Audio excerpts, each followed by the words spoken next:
Bab 476. Ini Sanjaya agak kesulitan. Ia bertanya dengan hati-hati. Tuan, Carlos ingin bicara denganmu, bolehkah? Apa yang bisa dibicarakan dengan anak umur 3 tahun? Halo? Kata-kata menghina Daniel dipotong oleh suara sopan anak kecil. Ia membalasnya secara tak sadar. Halo? Namaku Carlos Smith, anak pertama dari Tracy Smith. Walaupun suara Carlos kekanak-kanakan, namun ia memiliki karisma bawaan lahir. Aku ingin bicara berduaan denganmu, sebagai sesama lelaki, mengenai masalah mamiku. Heh, Daniel tertawa. Boleh dikatakan, amarahnya yang meledak-ledak tadi reda dalam seketika saat mendengar suara ini. Kamu dan aku. Ia merasa kekanak-kanakan di dalam hati. Seorang anak berumur 3 tahun ingin berbicara dengannya. Ia tidak bisa membayangkan anak ini ingin berdiskusi apa dengannya. Benar, kamu dan aku. Carlos sangat tenang. Bahkan ekspresinya sangat datar. Dan juga aku, Charles tiba-tiba menyela. Kak Carlos, aku juga ingin ikut. Aku juga ikut. Gadis menggemaskan itu ikut bicara. Ketika mendengar suaranya, muncul wajahnya yang menggemaskan sambil mendekap botol susu di dalam pikiran Daniel. Kalian jangan sembarangan, Carlos menegur mereka, lalu berbicara pada Daniel. Maaf, Charles dan Carla sangat mencemaskan Mami. Bagaimana kalau malam ini pukul 8 malam? Baik, minta Sanjaya antarkan kamu kemari. Daniel tiba-tiba ingin tahu apa yang ingin dibicarakan anak umur 3 tahun kepadanya. Terima kasih. Carlos menyerahkan ponsel kepada Sanjaya. Presidir itu ingin berbicara denganmu. Sanjaya menerima ponsel itu. Daniel memberi perintah. Paman Sanjaya, kamu antarkan anak itu kemari. Baik, aku segera mengaturnya. Setelah telepon dimatikan, Sanjaya langsung berkata kepada Carlos, Tuan muda Carlos, aku minta perawat menggantikan bajumu. Setengah jam lagi bertemu di lantai bawah. Baik. Di sisi lain, amarah puncak Daniel sudah reda karena suara anak-anak. Ia mulai berpikir dengan tenang. Tujuan Devina adalah merebut warisan. Sekarang, seluruh hak waris berada di tangannya. Di saat ini, Devina tidak akan berani menyentuh Tracy. Besok malam, setelah menjemput Tracy, ia akan memindahkan dia dan anak-anaknya ke tempat aman dulu, lalu perlahan-lahan menghadapi wanita gila ini. Daniel segera meminta Rian menyiapkannya. Setelah perjalanan mobil selama setengah jam, Sanjaya akhirnya membawa Carlos kemari. Carlos mengenakan baju setelan hitam. Walaupun masih kecil, tetapi postur tubuhnya sangat tegak. Wajah kecil tampan disertai ketenangan dan penuh tanggung jawab. Di ruang baca besar yang didominasi nuansa dingin, membuat atmosfer di sana menjadi lebih dingin. Daniel duduk di sofa dengan kaki menyilang sambil menatap anak kecil di hadapannya. Tiba-tiba hatinya tersentuh. Ia teringat saat ia berumur 6 tahun. Ia juga pernah seperti ini bernegosiasi dengan tuan besar. Malam itu, hanya dalam komunikasi belasan menit saja, mampu membuat tuan besar memutuskan akan menyerahkan hak warisan kepadanya. Sedangkan malam ini, ia dan anak umur 3 tahun dengan anak orang lain berdiskusi. Ada sebuah kehangatan di dalam hatinya. Adik kecil, ingin minum apa? Rian masih ingat Carlos. Saat di taman kanak-kanak, beberapa ucapan anak ini membuatnya terdiam. Kamu boleh memanggil namaku. Namaku Carlos. Carlos mendongak memandangnya. Ia sangat sopan, tetapi pandangannya semacam memiliki dominasi dan keberanian yang mirip dengan Daniel. Baik, wajah Rian memerah, lalu mengubah panggilannya. Tuan Carlos, ingin minum apa? Tidak perlu. Mata Carlos memandang Daniel, namun berbicara kepada Rian. Apa kamu bisa keluar dulu? Aku ingin bicara berduaan dengan Tuan Daniel. Rian memandang Daniel. Daniel menyunggingkan senyuman, lalu menganggukkan kepala. Bab 477. Rian mundur. Pelayan juga mundur setelah meletakkan jus dan kue. Saat pintu akan ditutup, Sanjaya yang menunggu di luar menjulurkan leher, melihat ke dalam dan bertanya kepada Rian, "Apa yang terjadi?" "Tuan Carlos memintaku keluar." Rian menahan tawa, lalu berbicara, "Anak ini sangat berani. Jika bukan..." Hampir saja ia keceplosan. Jika dari awal tidak tahu ia adalah anak Victor, ia pasti mengira Carlos adalah anak Tuan Daniel. Hahaha, tentu saja. Tuan besar paling menyukainya. Sanjaya tersenyum. Masa depan anak ini akan luar biasa. Aku sungguh penasaran. Anak ini ingin berdiskusi apa dengan Tuan Daniel. Rasa penasaran di dalam hati Rian berkobar-kobar. Seharusnya mengenai masalah maminya. Sanjaya merasa kasihan. Sungguh tak mudah. Baru umur 3 tahun sudah menanggung beban ini. Kamu sedang apa? Rian menempelkan telinga di pintu. Ia ingin mendengar pembicaraan di dalam. Kamu ingin berdiskusi apa denganku? Daniel menggoyangkan gelas alkohol, lalu memandang anak kecil di hadapannya dengan penuh minat. Kamu adalah pacar mamiku. Carlos duduk di sofa dengan tegak, punggungnya lurus. Daniel tertegun, bertanya sambil menaikkan alis. Mamimu yang bilang? Mami tidak bilang apapun. Carlos menggelengkan kepala. Ia berspekulasi. Tapi, setiap kali mengungkitmu, matanya akan berbinar. Ekspresinya tidak alami dan kadang wajahnya tersipu malu. Dalam pikiran Daniel muncul deskripsi Carlos. Tracy yang tampak gugup dan malu. Wanita itu sama sekali tidak bisa menyembunyikan perasaannya. Semuanya dapat terlihat jelas. Orang yang pindah ke lantai atas adalah kamu kan? Carlos bertanya lagi. Bagaimana kamu bisa tahu? Daniel sungguh penasaran. Anak ini sungguh anak umur 3 tahun. Dulu, setidaknya ia berumur 6 tahun baru memiliki IQ seperti ini. Sejak ada yang pindah ke lantai atas, setiap hari Mami akan masak lebih 1 porsi. Porsi itu malah lebih banyak, Carlos menganalisis. Dulu, saat tinggal di tempat lain, walaupun Mami membagikan kepada tetangga pun tidak akan seantusias itu. Selain itu, aku melihat mobilmu di lantai bawah, dan juga melihat beberapa paman pengawal keluar masuk. Jadi, aku berspekulasi, kamu yang pindah ke lantai atas. Kamu pintar sekali, Daniel menyunggingkan senyuman, lalu menuangkan jus apel untuknya.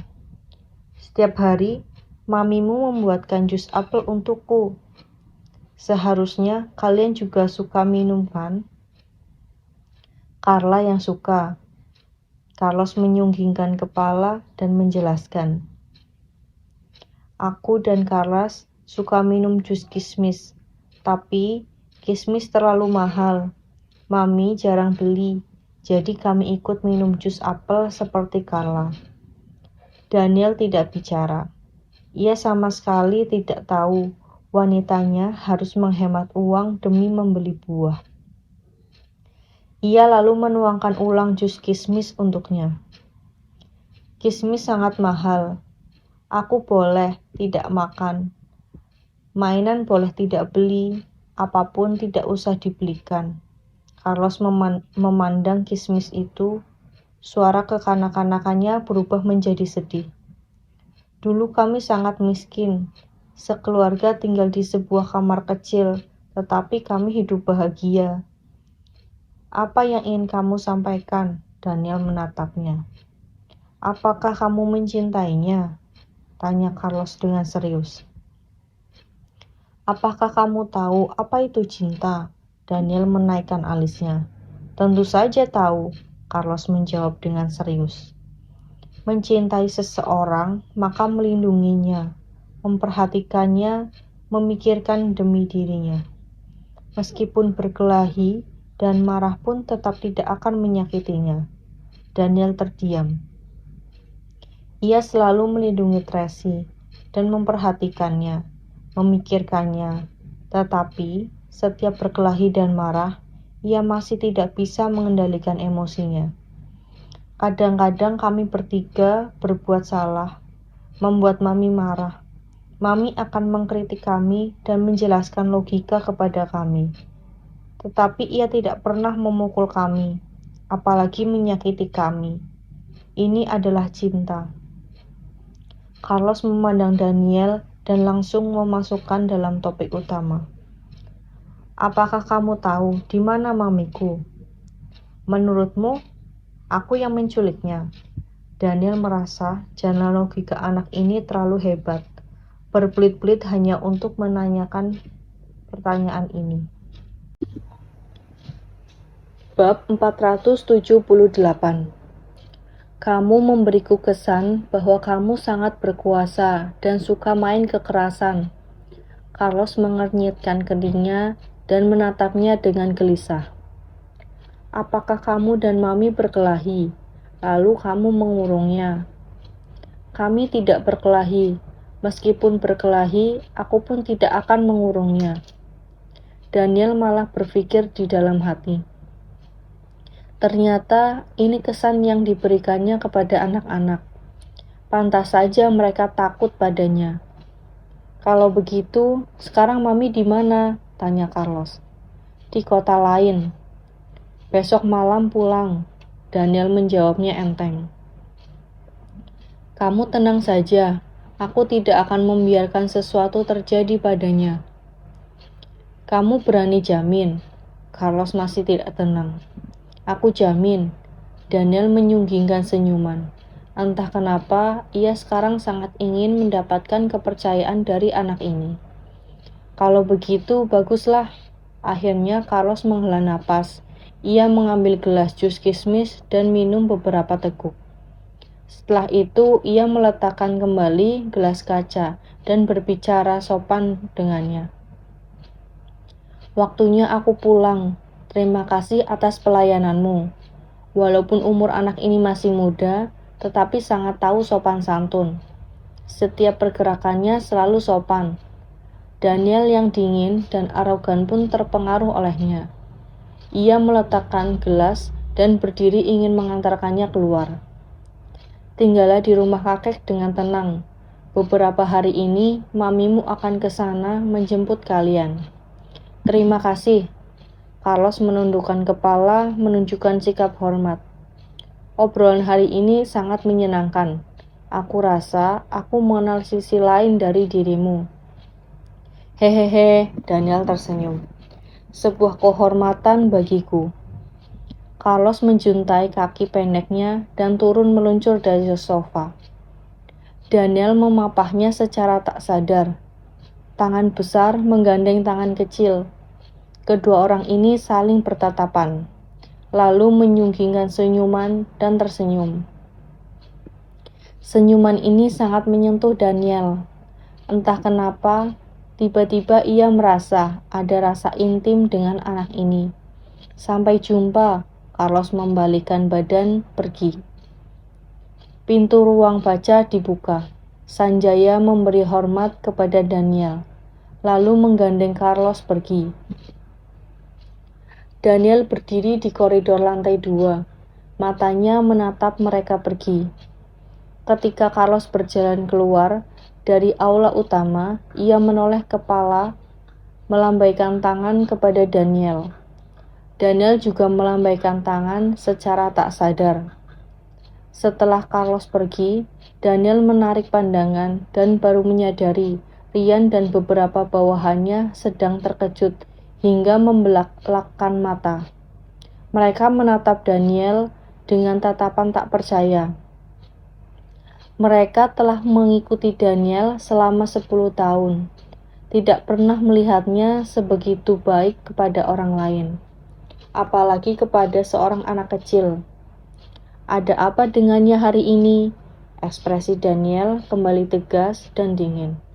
Ia berbalik badan kembali ke ruang baca. Rian berjalan masuk dan bertanya dengan penasaran. Tuan Daniel, anak ini berdiskusi apa denganmu? Bawel. Daniel meliriknya, lalu bersiap melanjutkan pekerjaannya. Pengurus rumah bergegas lari ke dalam dan bertanya dengan panik. Tuan, kamu tidak minum jus kismis itu kan? Tidak, kenapa? Tanya Daniel. Untung saja pengurus rumah menghela napas. Saat pelayan baru memerah jus kismis, ia merasa terlalu asam. Jadi ia menambahkan kiwi. Ia tidak tahu Tuan alergi kiwi. Aku khawatir Tuan minum jus itu. Jadi bergegas kemari bertanya. Aku takut sekali. Untung saja tidak diminum, Rian menegurnya. Bina pelayan baru dengan baik, jelaskan padanya. Baik-baik, pengurus rumah menganggukkan kepala. Aku sudah mengumpulkan mereka. Aku harus menjelaskan kepada mereka dengan detail. Tidak boleh ada kesalahan lagi.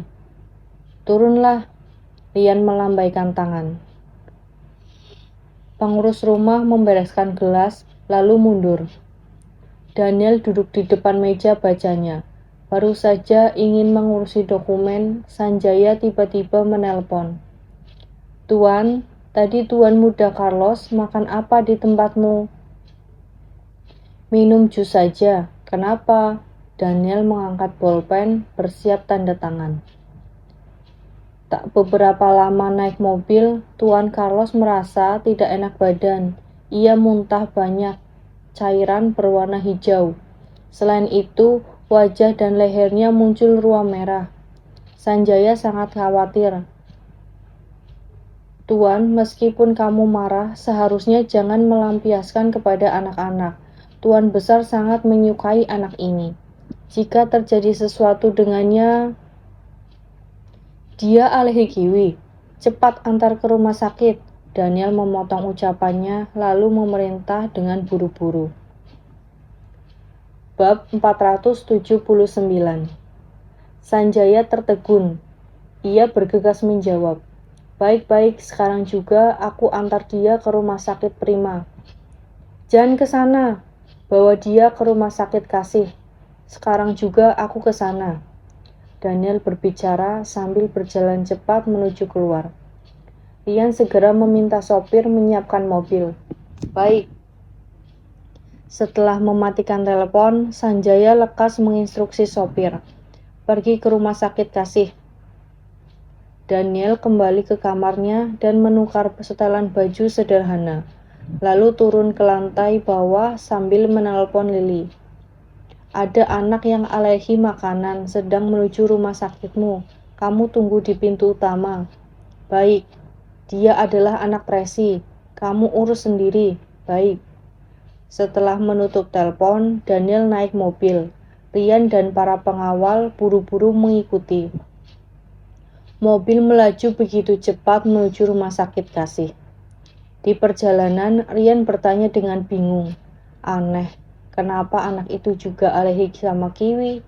Sama seperti Anda. Daniel diam. Keningnya berkerut. Ekspresinya sangat tegang. Jangan-jangan Dalam hati Ryan ada tebakan besar, tetapi ia tidak berani mengucapkan keluar. "Cepat sedikit," Daniel mendesaknya. "Baik," sopir mempercepat laju mobilnya. "Selidiki tanggal lahir 3 anak itu dan golongan darah mereka," Daniel tiba-tiba memerintah Ryan. "Baik," Ryan segera mengirim orang menyelidiki. Di saat ini, ponsel Daniel berdering. Ia bergegas menjawab, "Paman Sanjaya?" "Tuan, kami sudah tiba di rumah sakit Kasih. Lily sedang mengobati anak itu."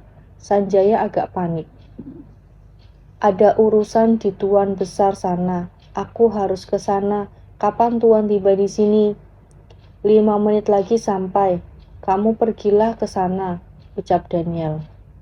"Aku tidak tenang." Sanjaya merasa tidak tenang. Tuan besar sangat menyukai 3 anak ini, terutama Carlos. Jika terjadi sesuatu dengannya, aku pun tidak bisa melindungi nyawaku sendiri. Seberapa kejamnya aku juga tidak mungkin tega pada anak umur 3 tahun. "Kamu terlalu berlebihan," Daniel tahu maksud Sanjaya. Baiklah," Sanjaya menghela napas lega. Tetapi ia tetap saja cemas. "Tuan, aku pergi sebentar. Aku segera kembali." "Pergilah," Daniel agak kesal. Ia merasa Sanjaya terlalu bertele-tele. Tetapi di saat bersamaan, ia dapat merasakan seberapa besar Tuan besar menyukai 3 anak ini. Sehingga Sanjaya merasa jika terjadi sesuatu dengan anak-anak, ia sendiri tidak bisa melindungi nyawanya. Walaupun biasanya orang tua menyukai anak-anak dan 3 anak ini memang menggemaskan, tetapi Tuan besar bukanlah orang tua biasa dan bukan pertama kalinya bertemu anak-anak. Kesukaan dan cinta Tuan besar terhadap 3 anak ini sudah tidak masuk akal.